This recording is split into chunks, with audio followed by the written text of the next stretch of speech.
sont deux femmes extraordinaires. Je les présente à l'instant, Paul Marchand et Annie-Jane Boutin. Allô! Wouhou! Alors, bonjour tout le monde. On est vraiment content d'être avec vous aujourd'hui. On a une question pour vous. Dites-nous, est-ce que 100 de vos clients achètent tous leurs services de vous?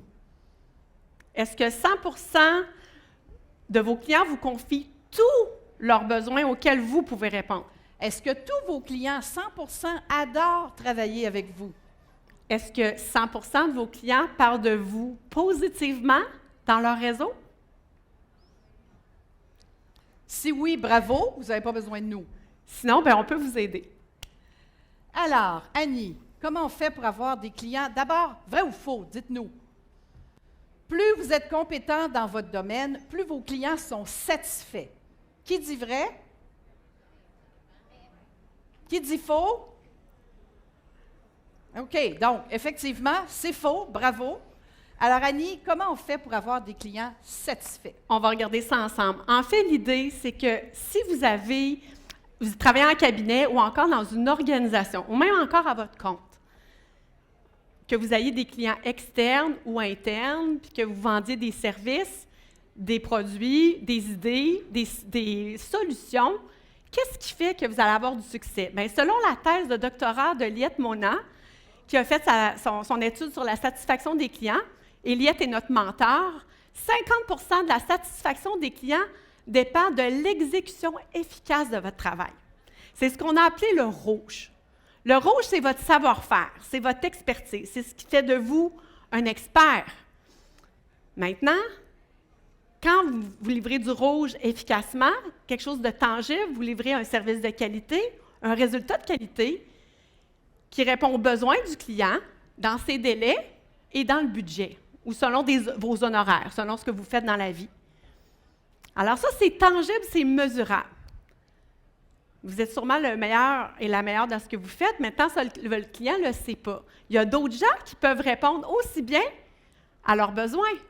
Donc, qu'est-ce qui va faire la différence aux yeux de vos clients? C'est dans l'autre 50 Et c'est là qu'on a la partie jaune qu'on appelle la relation de qualité. Comment le client se sent avec vous?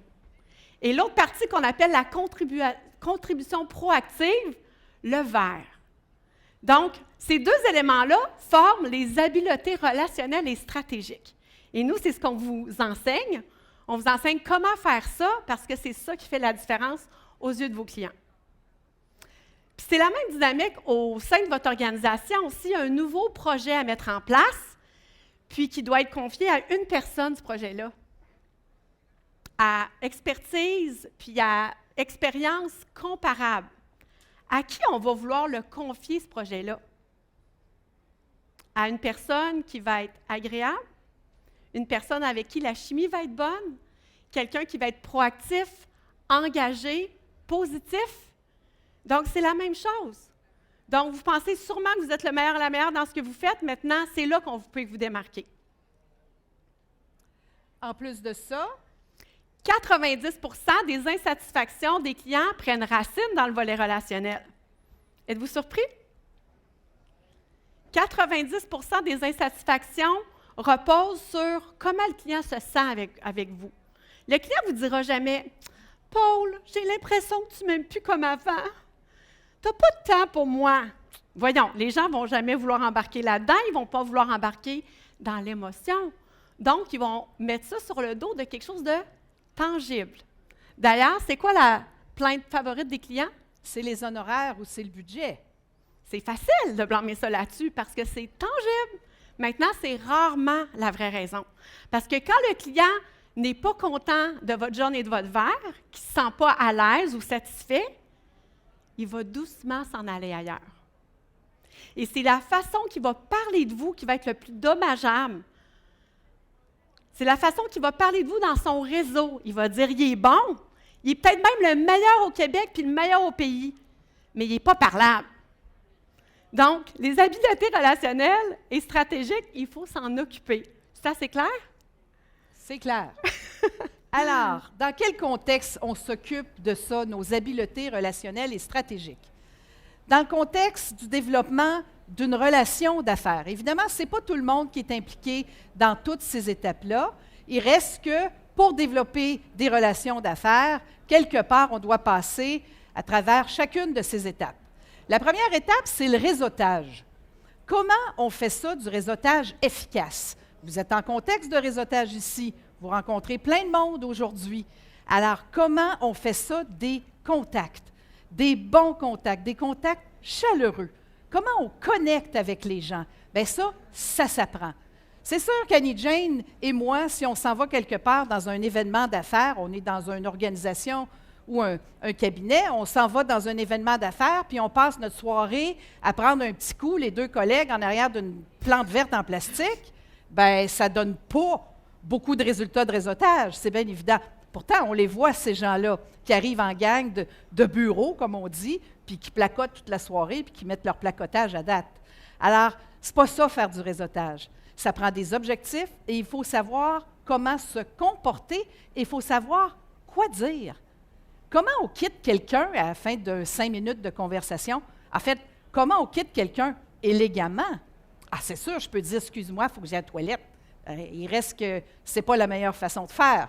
Donc, le réseautage, ça s'apprend et c'est extrêmement important. On est mieux d'en faire moins et de le faire mieux que de se promener puis d'aller à tout ce qui se passe puis finalement ressortir de là et ne pas faire de suivi. Parce que c'est ça là, qui est important, c'est les contacts qu'on a faits au cours d'un réseautage, comment on fait après pour poursuivre et faire nos suivis. Donc, on amène ici, on amorce ce qu'on appelle l'étape du courtisage. Alors moi, j'ai rencontré Annie Jane dans un événement de réseautage. On a bien connecté, selon moi. J'ai expliqué tout ce que je faisais, puis comment on était bon, puis on était champion, puis on était fantastique, puis on était merveilleux. Puis là, je la rappelle le lendemain, j'ai dit « Allô, on s'est vu hier à tel événement. » Je dis « Là, j'aimerais ça aller te voir, puis te parler encore plus de nous, puis te dire comment on est beau, puis on est merveilleux. » Et j'espère qu'Annie va dire qu'elle n'a pas le temps pour les 5 prochaines années. Qu'est-ce que ça va lui donner, elle, que je vais lui dire encore comment on est beau, puis on est fin, puis on est champion? Pas grand-chose. Hein? En fait, puis moi, je ne sais pas quoi dire d'autre, parce que j'ai tellement parlé pendant qu'on réseautait que j'ai aucune idée de qui elle est, j'ai aucune idée de ses besoins, j'ai aucune idée de ses défis, de ses enjeux.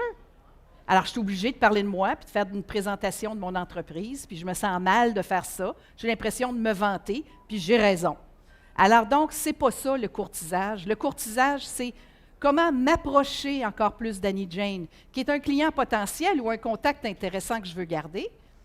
Comment mieux la connaître, comment développer la confiance avec elle, comment m'approcher d'elle. Alors tout ça, encore une fois, ça s'apprend. Et c'est là qu'on vous aide. Quand on a courtisé quelqu'un puis qu'on s'est approché et qu'on a développé tellement la confiance qu'à un moment donné, Annie Jane me confie un besoin auquel on peut répondre chez nous ou dans mon organisation, bien là, je vais passer en mode vente. Je vais pouvoir vendre une solution, une idée, un service qui répond à son besoin. Je ne peux rien vendre s'il n'y a pas de besoin. Tout le monde est conscient de ça. Je peux juste me vanter, puis encore une fois, me péter les bretelles, et ça ne donne pas grand-chose, et c'est surtout extrêmement désagréable. Donc, comment on vend? Comment on est percutant quand on fait une présentation de vente? Et comment on gère toutes les objections, les négociations, tout ça? Quand on a vendu, évidemment, on va livrer ce que l'on a vendu, le service que l'on a vendu. Et dans cette livraison-là, dans ce travail d'équipe-là qu'on a avec le client, bien, il peut arriver toutes sortes de situations. Le client n'est pas content, le client bougonne, il y a des non-dits, il y a toutes sortes il y a toutes sortes dans la chimie que l'on a ensemble, il y a toutes sortes de choses qui peuvent se passer. Donc, comment on gère tout ça? Et ensuite, comment on fait pour consolider notre relation avec le client entre les mandats? Comment on fait pour être à l'écoute, être tout près du client tout le temps, alimenter la communication pour être capable de déceler des besoins additionnels sur lesquels on peut aider le client et s'assurer aussi que le client nous réfère dans son réseau. Alors, quand les gens disent « j'haïs ça, le réseautage, je ne vends jamais », bien, nous, on applaudit fort parce que ce n'est pas là la vente. La vente est 2 étapes plus loin. Ce qu'on a à faire dans un contexte de réseautage, c'est se vendre sans se vanter. Alors, comment on fait ça?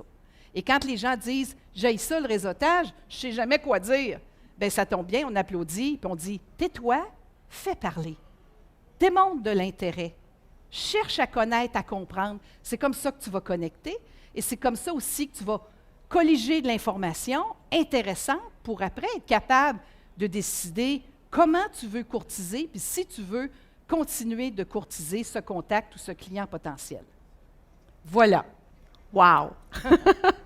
En fait, là, que vous ayez à développer des affaires, travailler des relations, à dénouer des situations déstabilisantes parce qu'on en vit tous au travail, bien, c'est là qu'on peut vous aider. Parce que c'est là, vos habiletés relationnelles vont faire toute la différence. Donc, en résumé, ne vous arrêtez plus au rouge. On l'a vu ça tout à l'heure. Et Annie, si je te demande comment on fait pour développer des relations d'affaires efficaces et rentables? Vous devez vous poser 2 questions.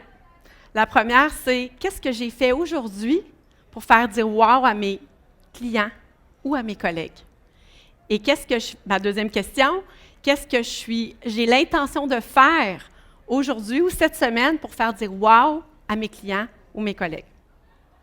Alors voilà, on vous souhaite de ne plus vous arrêter au rouge et on vous souhaite beaucoup de succès dans vos relations d'affaires. Merci.